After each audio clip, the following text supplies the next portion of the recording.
So welcome to UCT's School of Architecture, Planning and Geomatics Open Day online information session. Today we'll be talking about our BAS undergraduate degree. We'll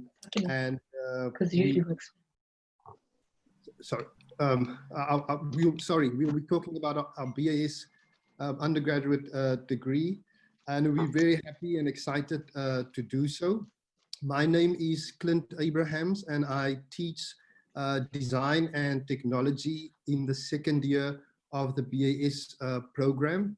I'm also responsible, together with staff and students, for the Open Day event in the School of Architecture this year.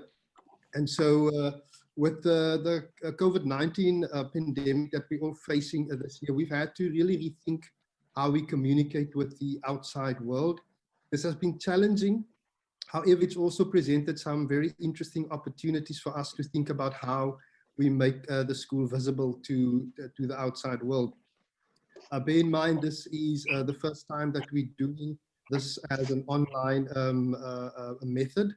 And so I'm going to ask everyone to please just bear with us.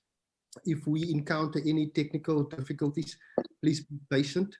If you get out of this meeting session, you are welcome to just join the meeting again by just using the link, and the host will let you in on the meeting again. So to start, I'm going to ask everybody just to mute your mics, and where possible, if you can switch off your video as well, so that this streaming can be as smooth as we can make it. Also, during the course of these presentations, you are welcome to post any questions that you have in the chat room. By the end of the session, we will be answering those questions. Depending on how the number of questions we'll get, we will make a call whether the rest of the questions might be answered in a general email that we'll post on our social media platforms and our website. Also, just a reminder that this session is being recorded, and by you being logged into this meeting, you are giving us the permission to be part of this recording. This recording will be available on our website, and afterwards you can access this at www.apg.uct.ac.za/apg/open day. And the page looks as you can see on the slide at the moment. What you'll also find here is our online exhibition that will be running for the next 3 weeks. Here we will be updating the website with works by our students and by our staff.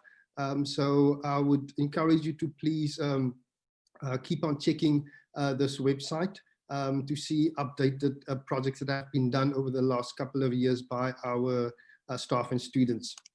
Also, this will be available on our Facebook page, and as well as our Instagram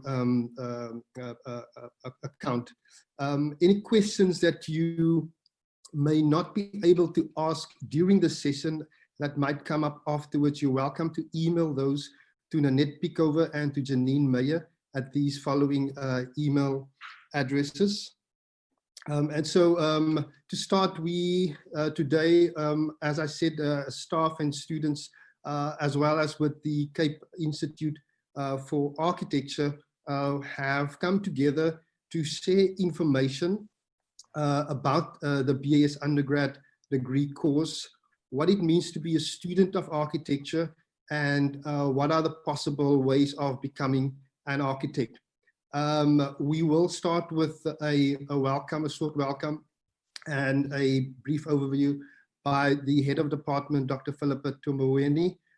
This will be followed by the admissions requirements given by Janine Meyer, and we have architect and the chairman of the Cape Institute for Architecture, Henk Lawrence, with us today, who will be taking us through the very exciting student portal, which is full of information and tips and quizzes that will allow you to assess whether this course is something viable for you or this career. This will be followed by a series of short presentations by some of our staff and our students. They'll be giving some sort of reflections as well. These include Bugle Matole, Tuto Velakazi, James TUFT, and Mike Lowe. And again, just a final reminder to please post your questions in the chat room. We will, at the end of this session, give the attention. So without further ado, I'm going to give over to Philippa to do the short welcome and brief overview. Philippa. Good morning, everybody. My name is Philippa Tumawene. I'm the head of school, architecture, planning, and geomatics. I am also a lecturer in the first year, BAS. So when you do join us, we'll be getting to know each other a little bit better next year. I am also the BAS program convener. So I would like to reiterate what Clint said and say we are extremely excited to be doing this for the first time.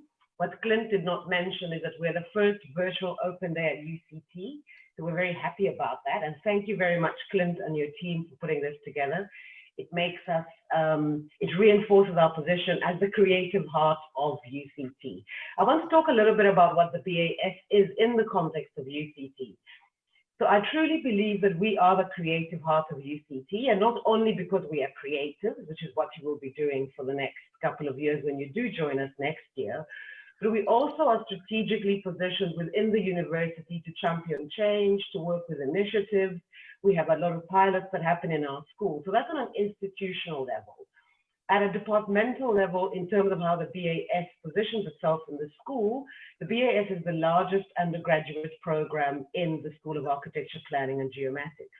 It is also the base from which we as a school try to get or train practitioners who will then contribute in the built environment. So from the BAS as a beginning point, you can move into the other programs that we have broadly within the built environment.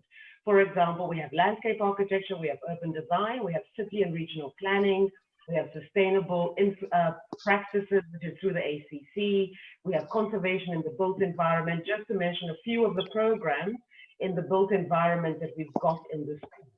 We have geomatics as well, which is a very technical term for land surveying, for those of you that don't know. So the BAS, as the largest undergraduate program, actually is where we inculcate and where we try and nurture people who are going to contribute to the built environment. During times of COVID, the built environment has become very, very important. Most of us have been at home for at least 80, 85 days. So your house, where you live, is very important right now. Before you just walked in and out of it, it was a place of shelter. Now it's a place where you are all the time. That's where you interact. That kind of forms your world. That's where you launch yourself digitally from. And we believe that the built environment is going to become more and more important, particularly in conditions and times that we are facing right now. So for me, I'm very excited about the idea and the notion that people such as yourselves, who are young, who are dynamic, who are creative, can help us to start actually addressing some of the various serious questions that COVID-19, as an example, has brought to the fore. I'm also slightly biased when it comes to first-year architecture. I've been teaching first-year architecture for more than a decade, which is quite a long time. And I believe that within the first year of architecture, we can inculcate, develop, and create practitioners who will go on to change our world. I have been fortunate over 10 years of teaching in first year that I have given awards to various students of mine. I teach with some of my students. I have done research with my students. I have done projects with my students. And over the last 10 years, every year that I teach first year, I get a little bit more hope as to what the future is going to be. Because every year I see more and more and more and more young people who are committed, who are passionate, who are interested, who want to change the way that we live for the better, who want to address the problems that we have. That is what we as a school try and promote. We try and allow that space that you as a creative can actually not only reach your full potential, but allow that potential to unleash itself in a way that develops, nurtures, and creatively reimagines our future. So that's a bit of a long-winded one, but I want to reiterate again, thank you very much for joining us. We're really excited to have you. We cannot wait to see you next year. We're on tenterhooks, not to say we don't like our current first years right now, but you know, they need to grow up and move on, and we're just waiting for you to come in and join us. Thank you very much, Clint. Please, I'll be looking at the questions in the chat. If you need to ask any questions, you can ask them privately. My email address is also on the website. Please get in touch with us for any questions that you have. Thank you very much. Clint? Thank you, Philippa. I'm going to ask Janine to share her screen, who will briefly take us through the admission requirements. Janine?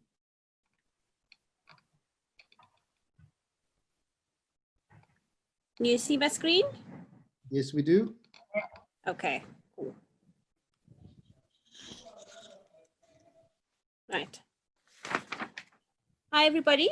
My name is Janine Meyer. I'm the department manager for the School of Architecture, Planning and Geomatics. So the application for the BAS is twofold, and it requires a formal application and as well as a drawing exercise. In terms of your academic results, yeah, the minimum academic requirements is 50% maths and 50% English. Minimum faculty point score, 348. Minimum architecture portfolio score is 50. And because of the COVID situation, for 2021 applications, the NBT tests are not required for these applications. The BAS is very competitive program in terms of admission, as we can only accept a fixed number of applicants into first year. So we receive in excess of about 700 applications, but we can only accept of that 700 about 85 each year. So applicants should strive to obtain the best results that they can and ensure that the portfolio is detailed and all aspects of the portfolio submitted, including preliminary drawings. All the applications are done online via the UCT website. And for more information around that, the point scores can be found in the undergrad prospectus. So to do the application, you go to the website, this website here, and then let me just see if I can go in there. So this is what the UCT application link to the applications page looks like. And you'll be able to find, there's a link to apply online. You'll be able to find admission requirements and forms going into the site. And then the other link that I've got at the bottom that I'm not going to go into now because there seems to be trouble getting into that, is a link where you can find the undergrad prospectus. So when you make the application, the code for the BAS application is EB012, and you need to, as an applicant, you need to submit certified copies of your academic results. When you're doing the application online, just make sure that in the checklist, all the items that are listed in the checklist are ticked. And when everything is done and you've submitted and you've added all your documents that you need to, then you click on the submit button. You have to click on the submit button to ensure that UCT receives the application. The closing date for the application is the 31st of July for 2021 applications. The portfolio is the second part of the application process, and it's a compulsory component. Your application will not be considered complete without the submission of the portfolio. Part of the portfolio requirement is the BAS form, and the link that I've indicated here, and we'll make this available as well via the website, is where you can find the form that needs to be added to your portfolio. Similarly, the portfolio requirements can be found on the school's website. And there's quite a detailed brochure as well that takes you through what the portfolio requirements are and how to sort of present them. Because of the situation, in terms of the COVID situation, and we're all working remotely, the portfolio at the moment should be submitted preferably as a PDF document to Nanette Pickover, who's the administrator. And the two closing dates for the portfolio submission, the 30th of August, and then the final submission for the portfolio is the 31st of September. Thanks, Clint. Thank you, Janine. There's a lot of questions coming through. Also, some of those questions might be answered now with our next guest. I am going to ask Henk Lawrence, the chairman of the Cape Institute for Architecture, to introduce himself. And when the time is ready, Henk, I will share the screen of the website. Thank you very much, Clint, and good morning to everybody. As Clint said, my name is Henk Lawrence. I'm the chairperson of the Cape Institute for Architecture. I firstly just want to thank the School of Architecture at University of Cape Town for the opportunity and for us to be able to participate in this event. It is very exciting for us. You as prospective architects of the future, as Philippa has said, are the ones that will change our society and change our physical environment. And we are very glad to be here to also welcome you on your first step in a very exciting and fulfilling career. CIFA, the Cape Institute for Architecture, is a voluntary association of architects and technologists that work within the field of the built environment. Our main aim is to promote architecture through exhibitions, talks, and through our close involvement and relationships with both University of Cape Town and the Cape Peninsula University of Technology. We also form a collective voice on matters that relate to architecture. As part of our promotion of architecture, we, in the past year, have developed a portal on our website that is specifically geared towards you as prospective architects, those that are considering a career in architecture, to gain some information and some knowledge about what your options are and what the future might hold for you. We are very excited to share this with you, and we hope that you will be able to visit it and to perhaps find a whole number of answers to your questions. So I'm going to ask them to just share that page with us now, and then we can take you through it. I have noticed that there are a couple of questions that have come in from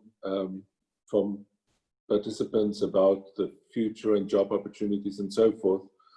Now, through the relationship that we have with UCT, every year there are a number of students that are caught in their practical year between the BAS program, the undergraduate studies, and the honors program. And at the moment we are trying to help a number of students to find placements with practices, especially during this lockdown period and because of the economic situation that the country is in. But we do that as well. And later on, as I talk you through the portal, I will also illustrate that there are some facilities on our website where you can also post if you are looking for a vacancy. All right, our website has, at the moment, it's called the Student Portal. Our website is also under review and it may be updated, and the name of this portal may change in the future. But for the moment, it's called the Student Portal. And it's broadly divided into three categories. Then you can just go to the, there we go. Three categories of learn, discover, and work. And just broadly speaking, under learn, It really is an introduction to architecture, what architecture is, and what we architects do every day, and what the various options are within the profession, whether you want to be a technologist or an architect, or whichever way, what the various parts are for you. There's also a section that illustrates the student path or study pathway, knowing that there are two different streams through which you can qualify to become an architect. There we go. There is obviously the one stream, which is the formal university, which is the University of Cape Town, and there's the University of Technology. They are similar, but also different. And both of those feed into a registration program for architects and technologists. We are, our legislative body is called the South African Council for the Architectural Profession, SACAP. And like doctors and dentists and so forth, we have to be registered with our registration body to be able to practice. So both of these study paths feed into that system, through which you would eventually be able to register either as a senior architectural technologist or an architect. So this pathway gives you the various options for studying. Then we also have a section that lists all of the places where you can study to become an architect, both at universities, formal universities like the University of Cape Town, University of Pretoria, University of Witwatersrand, University of Bloemfontein or Free State, and Nelson Mandela University, and KwaZulu-Natal, or also the Universities of Technology, which is just on a separate page. But it gives you the study path in each one of those, the number of years, and of course the outcomes. This section of our website also has a student resources section, in which there's a little quiz that you could complete if you are still not sure whether you can or you qualify to become an architect. You can do a very simple little quiz. It is really just a bit of fun, so don't take things too seriously. There's some tips for you in your application to the university for studying. There's some tips on the portfolio that you have to present, and those are both for the University of Cape Town and the Cape Peninsula University of Technology. There's a section on terminology that we use most often as architects, and there's also some information that you could share with others that may also be interested in pursuing this career. The next section is the discovery section. Now, under discovery, we mainly talk about what it is that architects do. What does this profession involve? And in this section, we've got, once again, the little quiz. Then we've got tools of the trade that describes all of the bits and pieces that we use every day. And then you can also explore it through some videos that were done in 2 practices in Cape Town. And you can listen to a short little video clip from architects, technologists, students, etc. So I think Clint is going to just play us one of those for a little while. Well, if I'm to be honest with you, my involvement with Africa, with architecture dates back 40 years when I started during my first year, 1978. It was a very different time in South Africa. I mean, I can say I was among the first group of Black students to even be allowed to study architecture. Those days you needed a permit because architecture was offered only in white universities. As you know, the east of South Africa universities were divided. There were universities for Black people, for white people, and architecture, engineering, and all those kinds of engineering subjects were in white universities. So it was very difficult to even get into architecture. Needed a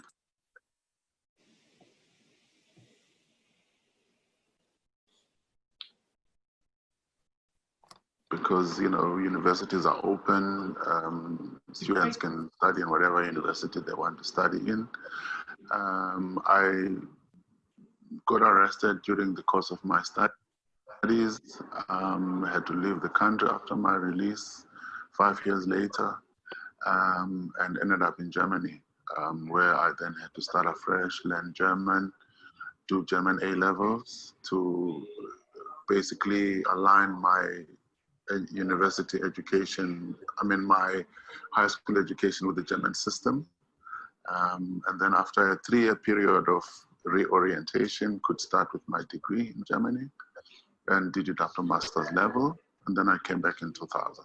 So that's the time when I came back and started up a practice. And yeah, working in Cape Town since then.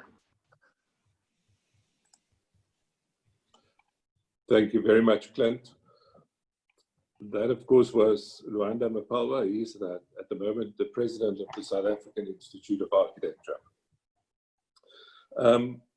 So we would very much like you to engage with both of these two sections of the website. Those are the two that you will find the most interesting for where you are at the moment. The third section, the work section, is more about job listings. So when there are vacancies available at various practices, there's some tips for interviews, and there are also some internship offerings. At the moment, that section of the page is not very well populated. There are not many vacancies available at the moment, and it is pretty new. So we're hoping that during the course of this year and next year, we would see that becoming more active. So that is basically all that I want to share with you at this stage. And like the School of Architecture at UCT, we also are very excited about you joining our profession. And you are most welcome to contact us with any questions, with any ideas, if you want to visit our exhibitions, which obviously will get back on stream pretty shortly once we get past this lockdown stage. We'll be most happy to welcome you at any of our exhibitions. You can contact us at info@cifa.co.za with any of your questions, and we will do our utmost to get back to you and provide you with some answers. Thank you, Clint. Thank you, Henk. I'm going to share my screen now, and Buchle, who teaches design in the first year, will briefly talk about what students encounter in the first couple of months of the first year of the program. Should I go ahead? Yeah. Yeah, I think I have an idea of some of the things she was gonna speak about. Firstly, good morning to everyone, teachers at the university and students, all protocol observed.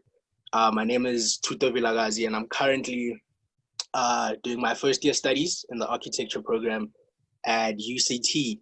And it's really been a wonderful experience. So I'll start off with what Buhle was going to speak about, and that's basically what we've done so far and experiences aligned to that. So coming into first year was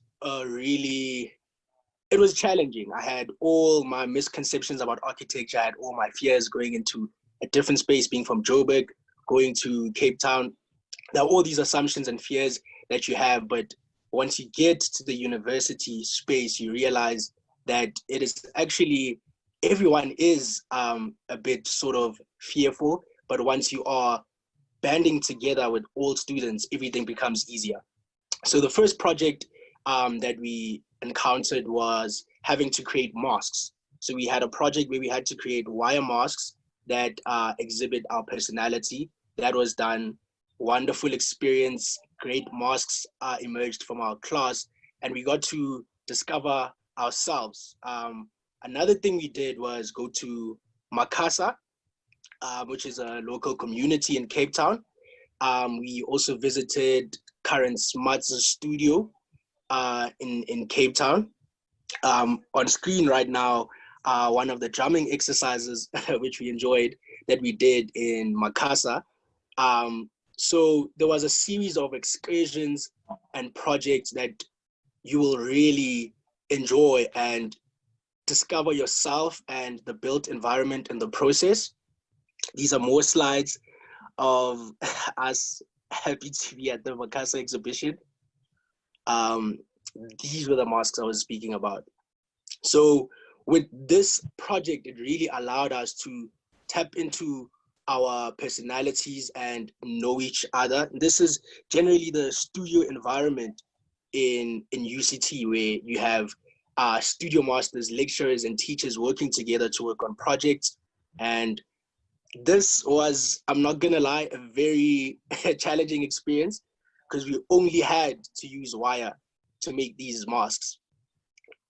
And architecture in general just tests your creative ability and critical thinking. I think you can scroll forward. And recently we've been working on Le Cabanon, which is a cabin design. These are some of the presentations that have emerged from the first year class. And I think Wushe is back on screen, has just joined. But these are some of the presentations that came from students. And what you will realize is that in first year, already you start getting to design these small buildings, large scale buildings, which allow you to get a glimpse and a feel of what it's like to design places for, okay. Really? Does we want to speak? Oh, Okay, Sure. great. Can you hear me? We can hear you. I think the tutor is just about to conclude. And I think we've gone through the show. If you want to say anything briefly, you can do so now. All right, great. Just to summarize, I think the aim for first year is really to look at their first skills, the skill set, introduce the students to scale, proportions, and do it in a fun way. So they've only been on campus for 5 months. They've seen a bit of campus and the rest they've been doing at home, but it's been an exciting process, quite interactive, and I think it's been nice that you actually heard it from tutor, one of the students. Yeah.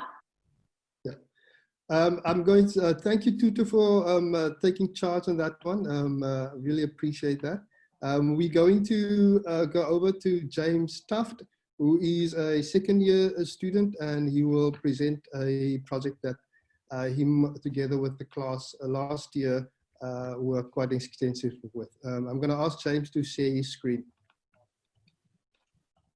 Good morning, everybody. My name is James TUFT. I'm going to be talking about an exhibition the first years did in 2019. Let me just share my screen. Can you see it? We can. Right, so last year, the first years were given the opportunity to host and curate a public exhibition in Cape Town at the AVA Gallery.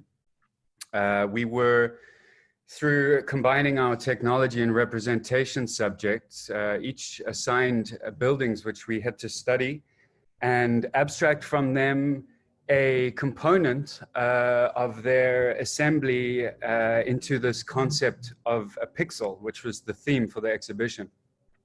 In conjunction to this, we were learning how to use the machines in the workshop, the laser cutters and the 3D printers and the other tools available, as well as the software in the computer laboratory to create 3D versions as well as physical versions of these pixels. We went into a long process of researching space and how to map out space and what an exhibition was. This was the first time for us as a group creating something like this, and we really explored different materials and texture, and we went very far into discovering what you can do with space and an experience and using light and perspective, and it was a very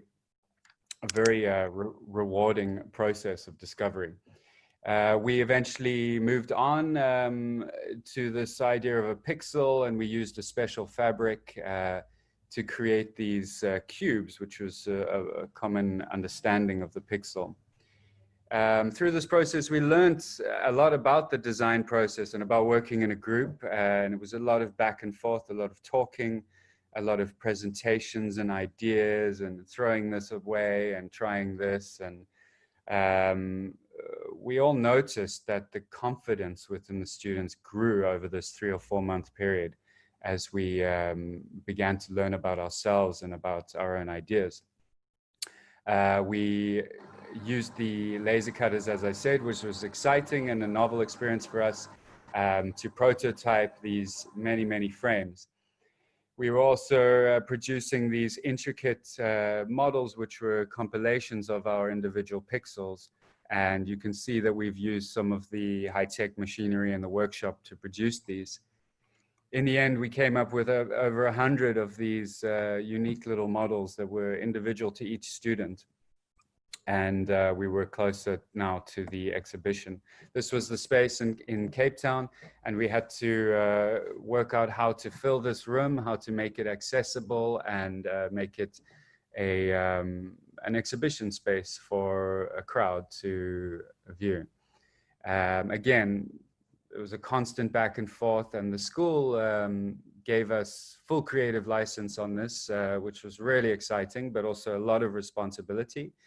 And we had real world constraints like budget and space and time, which was a very important lesson.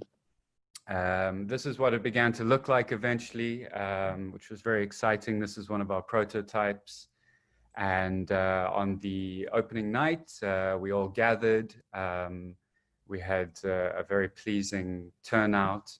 And these are some of the photographs from the evening. You can see our installation hanging with all of our individual models.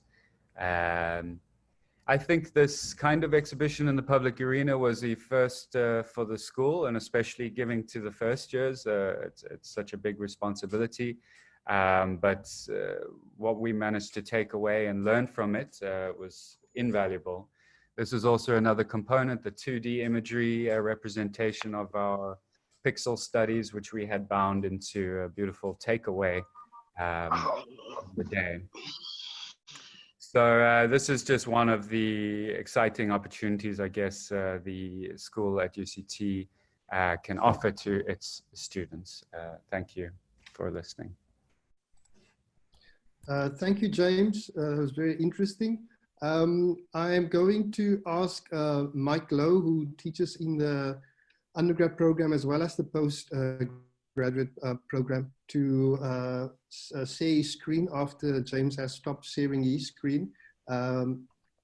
Mike will be talking about a design build, a project which is a very interesting way of teaching that we are exploring at the school. Mike? Thanks, Clint. Hi, everyone. I'll just go over to screen sharing in a sec.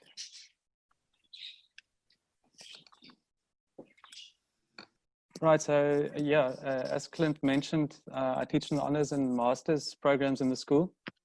And I'll just briefly tell you about another practice in the school, which we've been doing since around 2010, which is called Design Build.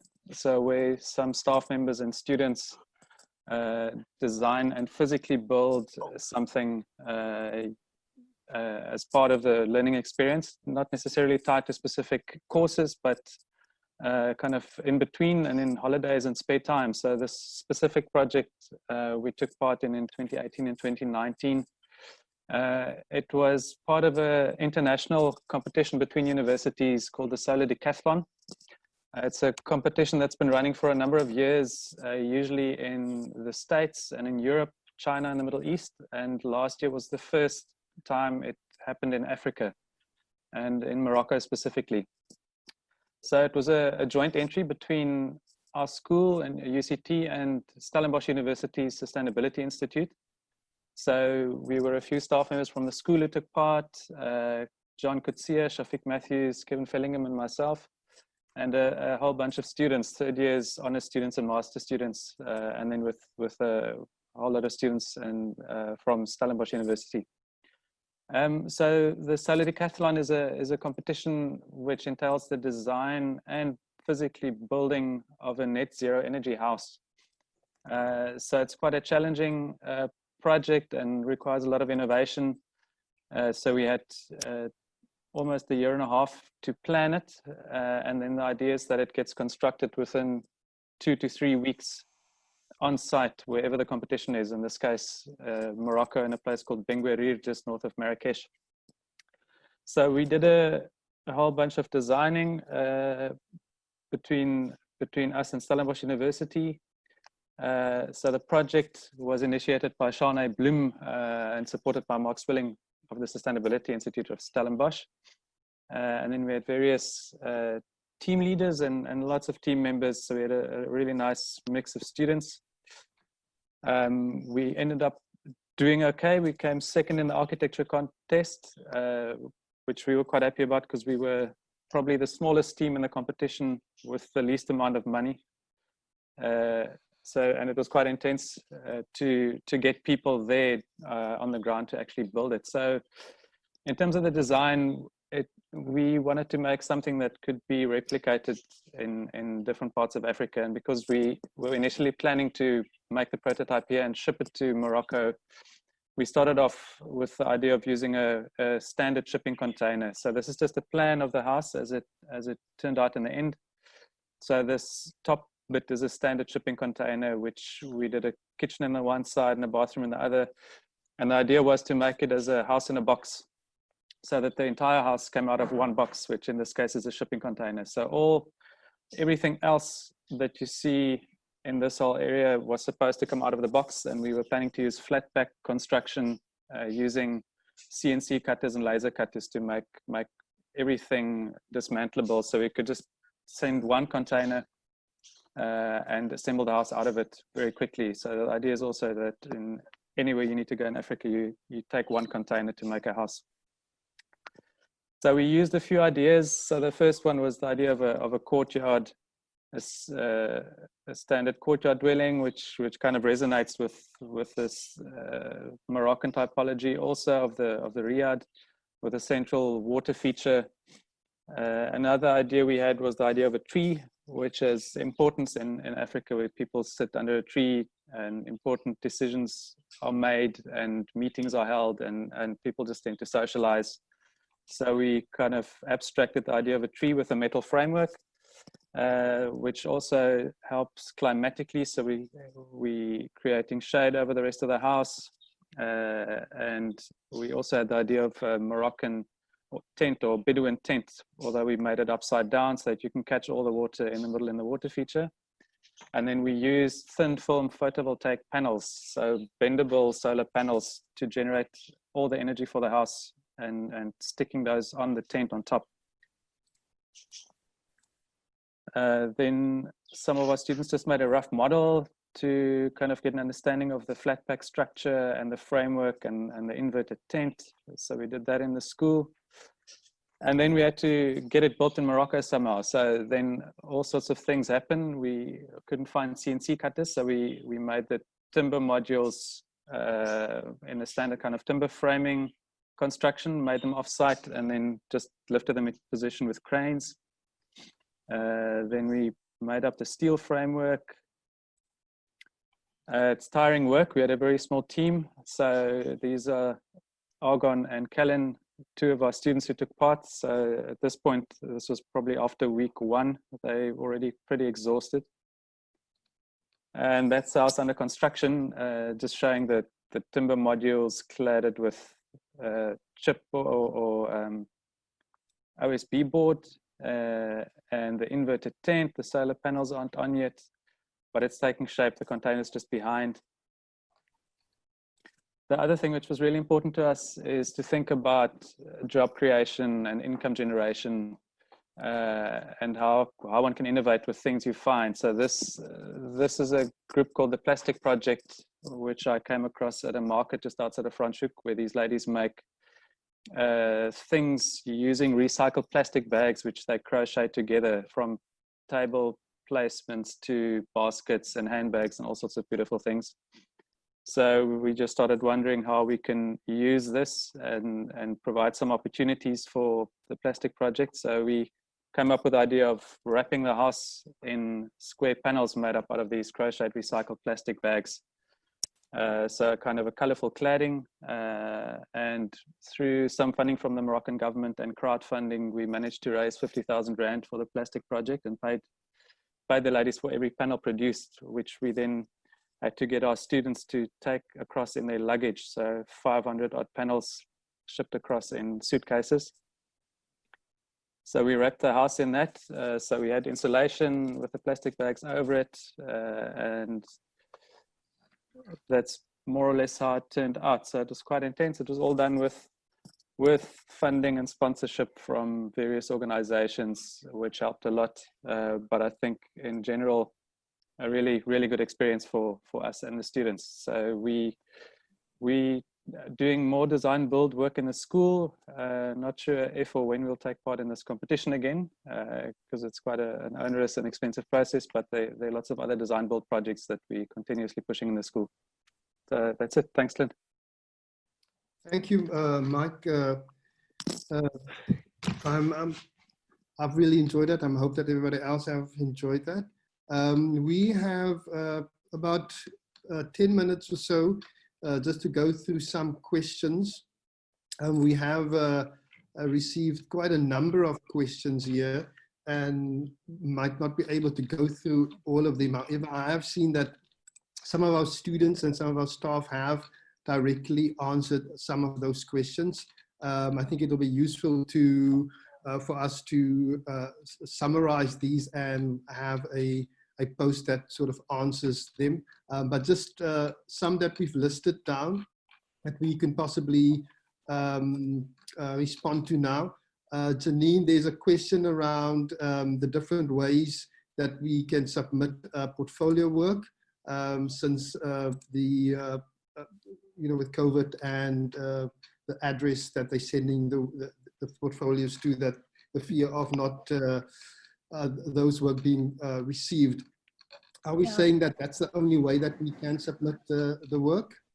So for now, the PDF is preferred because there's no one on campus to receive the document or to receive a parcel that's coming from Joburg or coming from Durban or Namibia or wherever.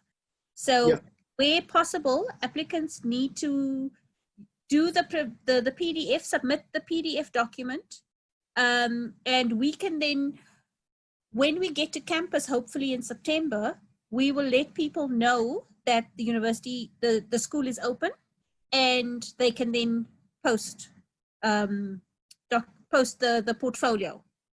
Okay, and then that would be emailed to the net and your email address. Okay. So I think it would just be good advice for prospective students to really just familiarize yourself to get the PDF as small as you possibly can, so that so that your submission doesn't get lost because of the size of the file that you're trying to do. Clint, yes. sorry. If they can't and they want to submit, say they want to submit a Dropbox, they can do that as well. If they can't, if it's just a matter of them scanning their work and putting it into a Dropbox folder and sending it on to us, we'll accept that as well. Okay, that's good. Then there's a question about maths or math literacy. What is preferred? Could you speak to that as well? Yeah, unfortunately, we don't accept maths literacy. We do require the maths to be pure maths. Okay, so there you have that answer. There's a question around whether all the questions in the portfolio needs to be answered. I can really answer that. I mean, yes, you have to answer all the questions as best as you can. Bear in mind that each question has a percentage that basically gets calculated, and that's how we determine a score for your portfolio. There is a question around whether international students is considered separately from local applicants. Philippa, can you speak to that? I can. So if you're an international student and your results or marks are equivalent to the South African ones, then you will follow the same requirements.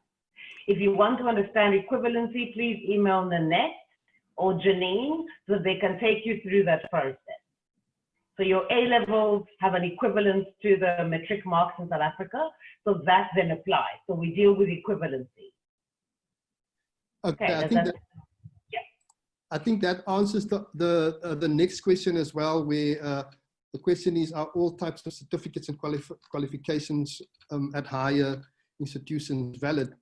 So we have to go via, as you say, the principle of equivalency, and you can contact Nanette or Janine to verify whether your current certification that you have, whether that would be accepted for enrolling in the course.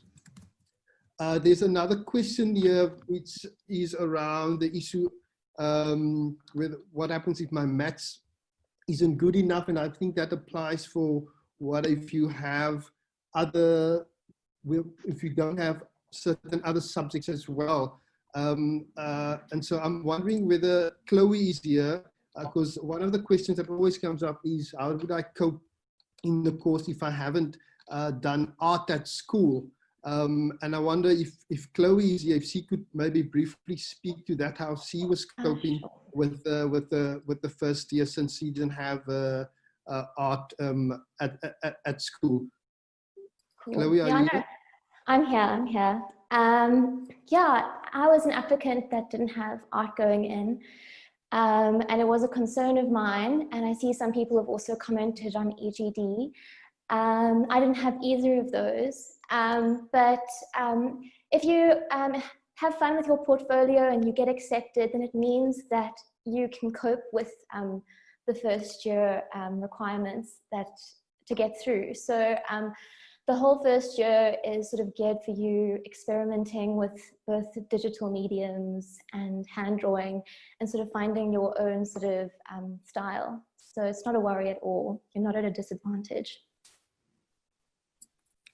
Thank you, Chloe. I think that's also just answered it. I mean, in terms of the question with regards to maths, I think try and spend as much energy into your portfolio because that really offers another way of voicing your capabilities and being able to handle the course. Henk, are you still with us?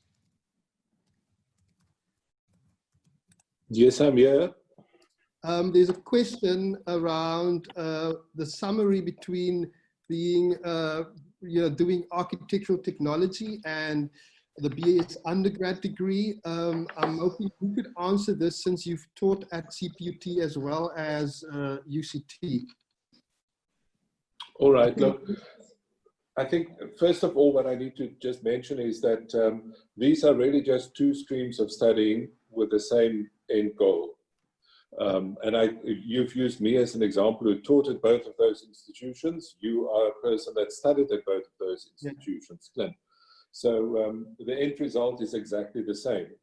The one may take a little bit longer and the other one not. But I think that what one needs to understand is that at the School of University of Technology, the emphasis is perhaps a little bit more on technology in the in the diploma stages, and then later on there's a greater design on or greater emphasis on the design aspects. So it's just a shift of emphasis. At UCT, there's at the School of Architecture with the BAS program, within those first 3 years, there's an equal emphasis on both design and technology. So it's not that the one is better than the other, it is just a different way of achieving the same goal. Thank you, Henk. And as you've mentioned, yes, I mean, from my side as well, I mean, I've studied at both types of institution. I've actually started with architectural technology, and that choice was really made because it spoke to my own strengths. And I think, retrospectively looking back at it, it was probably the most suitable route for me. coming from an environment where sort of theoretical thought was not professed as much. However, your intelligence really laid in your ability to make and understand how things are put together. And so studying at the Cape Peninsula University of Technology was quite a good fit for me, where I could further explore ways of making and actually getting to understand how architecture is conceived through making. And that really built up a lot of confidence. So when the time was ready to go into the university context, it was very helpful for me to be able to go into that environment with the knowledge of how to make. And being at university was an incredibly liberating feeling, because you are sort of reintroduced with really the poetry and the beauty of architects and how one can talk and write about the things you do. So yeah, I think as Inka said, the end goal is the same. And if you go onto the CIFA website, I think it's quite useful, the diagram that illustrates how both routes are really has the same goal. There is a question around application for residence and how that is made. Janine, I know this might be a bit off topic, but could you just give some guidance as to where they need to apply to? So when you do your UCT application online via the UCT website, part of that application, they actually ask you whether you want to apply for residence. And there you indicate whether, what kind of residence you would need, whether it's a catering raise, non-catering raise, or even, if you do or if you don't need. And then that application goes to the housing office for consideration. Okay, thank you. I think we're going to take a last question. I see there's some that are being answered. We will be saving this chat, and if we've missed questions that we have missed, we will draft up a response and post that onto our website for you to look at. The question here, and I see that Philippa has sort of answered it, but I think it would be quite useful to just speak to it again. In the first year, do we learn how to use AutoCAD? Philippa, could you speak to that and just the importance of learning computer-aided drafting in the course and how that is valued? Thank you, Clint. Yes, so several questions about CAD. Which CAD program? Do we need to learn CAD programs? In the first year, I teach technology and representation. You would have seen in James's presentation around the exhibition. We teach you various CAD programs, not just AutoCAD. We try to go from AutoCAD, which is two-dimensional, and we move into three-dimensional programs such as Rhino, such as ArchiCAD, SketchUp, Grasshopper, and we then try and make those work with the different machines that we have in the building. So you get taught a whole range of CAD programs. It would be beneficial for you if you want to learn some of these programs yourself, but we have a specific module called representation, which I teach with various other studio masters, and we actually take you through this program. So like Chloe mentioned before, you might think you're coming in with an advantage because you have art or because you have CAD training, but actually we teach you how to think critically through the program, not just how to use it. Critically use the program, to use it for design, to use it for fabrication. So we have various CAD programs. We also teach hand drawing. So if you don't have art, don't worry about that. We have a hand drawing component in Rep where we take you through how to draw by hand. So it's a combination of CAD and hand drawing. Does that answer the question? Thank you, Philippa. I think we're going to take just one more. There was a question around work opportunities and whether the school sort of helps with giving guidance with regards to work after the completion of your studies.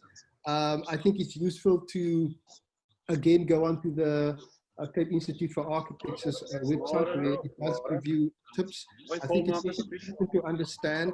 Can we please just shut down our mics, mute our mics, please? I think it's important to understand that the school does have a very good relationship with a number of practices and practice in general.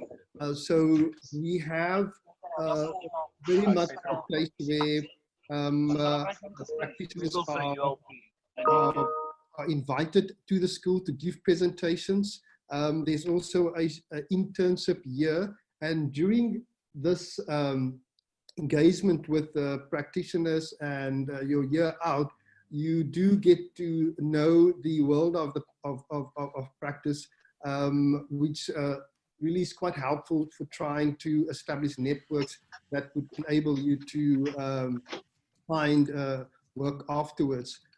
So I don't think it's something that you need to be worried about too much at this stage. Once you are at school, there is obviously this link that we have with the practicing world. I think one of the proof of that is actually having Henk with us here today, and the majority of our, well, actually all of our part-time staff, they are all in practice.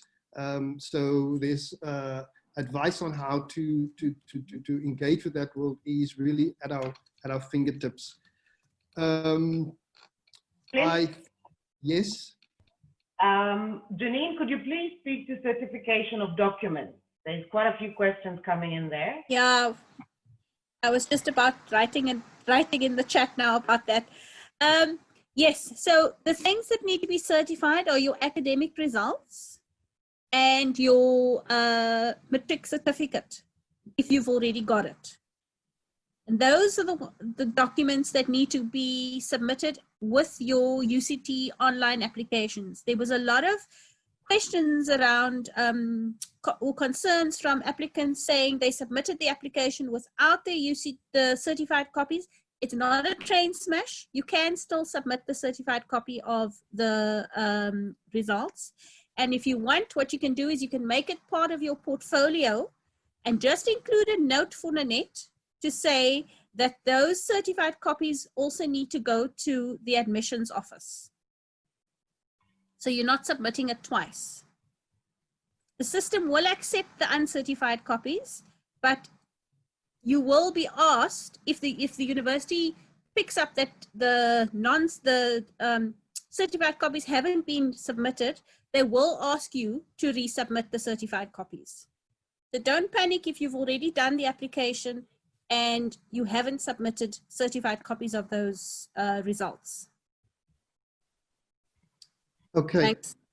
Before we close, Philippa and Janine, are there any other pressing questions you think we need to address? I think a lot of them. Me and Janine are furiously trying to respond to everybody before this ends. From my side, no, I don't think there's anything else, but I just want to say again, thank you very much to everyone who came this morning. I'm going to say this again, I've said it a few times in the chat. If you have any other questions, you're not clear about anything else after this session, please email Janine or Nanette. Their emails, I think maybe we should end with that slide. Janine and Nanette will be able to guide you through different processes, and it can be sometimes confusing with the faculty requirements and departmental requirements. Please email Nanette Pickover or Janine Meyer. You'll find them on our website, and their email addresses are there. And if those two can't help you, then I'll get in. But please make sure you don't keep your questions and stay confused.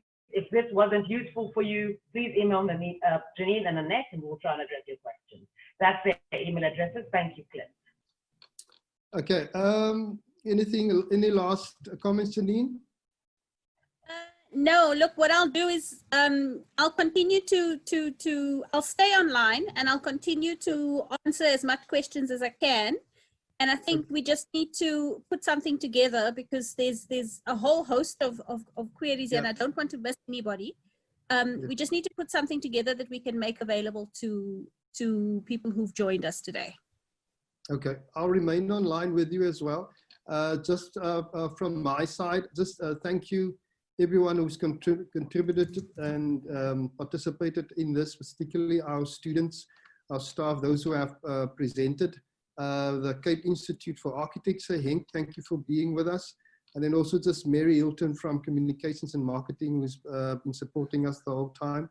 I think those in the background, Niven for helping with the website, and Janine. I'm sure we're going to leave out some names, but just thank you everyone for making this what it is. I think we have a very useful outcome that we will just work on trying to improve and try and see how we rerun this in the future. Thank you, everyone. Thank you.